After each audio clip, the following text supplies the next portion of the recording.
బసవరాజు ఇంత పని చేస్తాడని నేను అనుకోలేదు నాన్న. వాళ్ల గురించి వదిలేయమ్మా. మా బాధంతా నీ గురించే. అక్కడ ఏమైనా జరుగుండొచ్చు, కాని నువ్విలా వాళ్ళని కాదనుకొని ఇలా పుట్టింటికొచ్చేయడం పద్ధతి కాదమ్మా. ఏంటమ్మా నువ్వనేది? మిమ్మల్ని పెట్రోల్ పోసి కాల్ చేయాలని చూసిన ఆ బసవరాజు ఆ పెద్ద మనిషినే సపోర్ట్ చేసిన ఆ చిన్న కొడుకు. అలాంటి మనుషుల మధ్య ఉండటం నా వల్ల కాదమ్మా. పైగా కన్న తండ్రినే సమర్థిస్తూ నన్ను ఇంట్లో నుంచి వెళ్లిపోమన్నారాయన. తండ్రిని ఎదిరిస్తే తప్పు అవుతుందని ఆ కోపాన్ని సిద్ధు నీ మీద చూపించుంటాడు.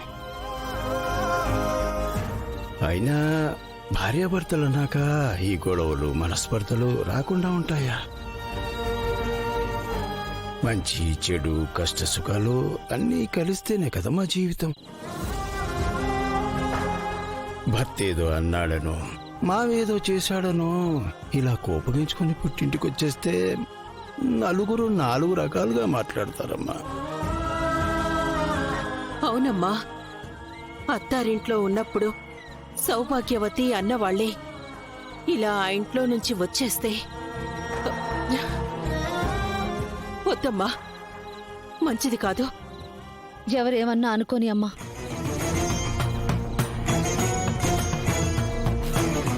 నాకు నా అమ్మ నాన్నలే ముఖ్యం.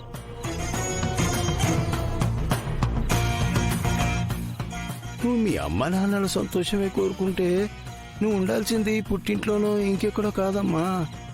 మీకెలా చెప్తే అర్థం అవుతుందో నాకు అర్థం కావట్లేదు నాన్న. తులసి, ఒక మాట చెప్తాను విని తల్లి. మావి అస్తమించబోయే జీవితాలు. నీ జీవితం ఇప్పుడిప్పుడే మొదలైంది. మా కోసం నువ్వు ఇలాంటి నిర్ణయం తీసుకుంటే మేము ఎలా సంతోషంగా ఉండగలం తల్లి?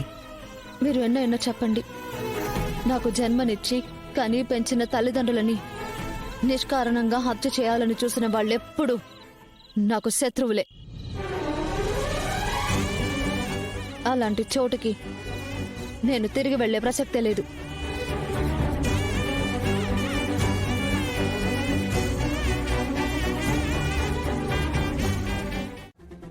ఏంటిది?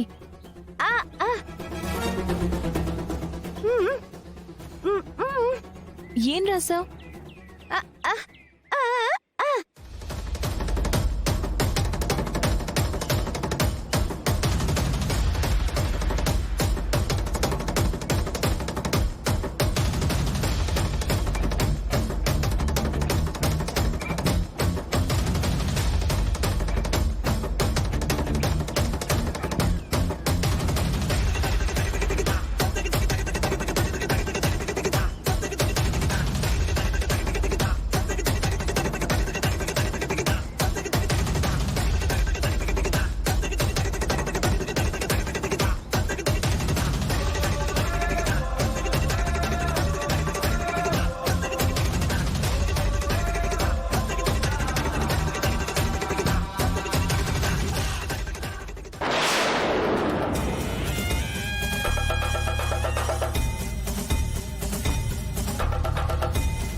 ఆవేశంలో పొరపాటుగా మిమ్మల్ని అనకూడని మాటలన్నాను.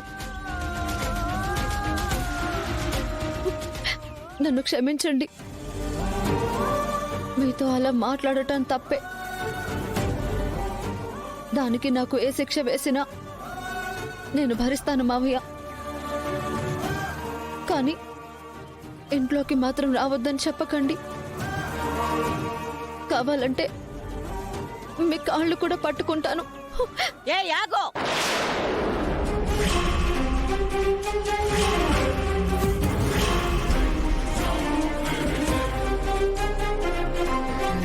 నువ్వేం కంగారు పడకురా.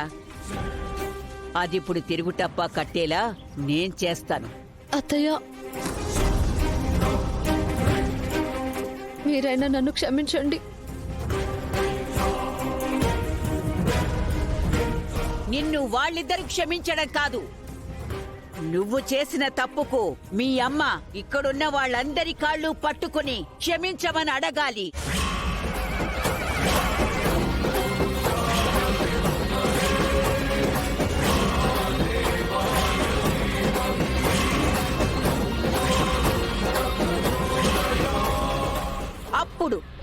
అప్పుడు ఆలోచిస్తాను ఇంట్లోకి నువ్వు రావాలా వద్దా అని.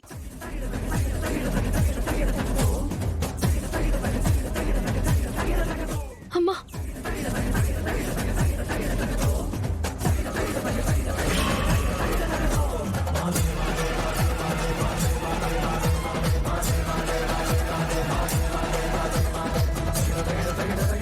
సరే అమ్మా, నేను కాళ్ళు పట్టుకొని క్షమాపణ అడుగుతాను. అమ్మా వద్దమ్మా, నేను చేసిన తప్పుకి నువ్వు వెళ్ళి వాళ్ళందరి కాళ్ళు పట్టుకోవడం ఏంటమ్మా? చూసావు కదరా, దానికి ఆత్మాభిమానం ఎక్కువ. తల్లిని కాళ్ళు పట్టనివ్వదు, అది ఇంట్లో కాలు పెట్టదు. నువ్వు ఈ ఇంట్లో ఉండటమే నాకు కావాలి తల్లి. దానికోసం నేనేదైనా సంతోషంగా చేస్తానమ్మా.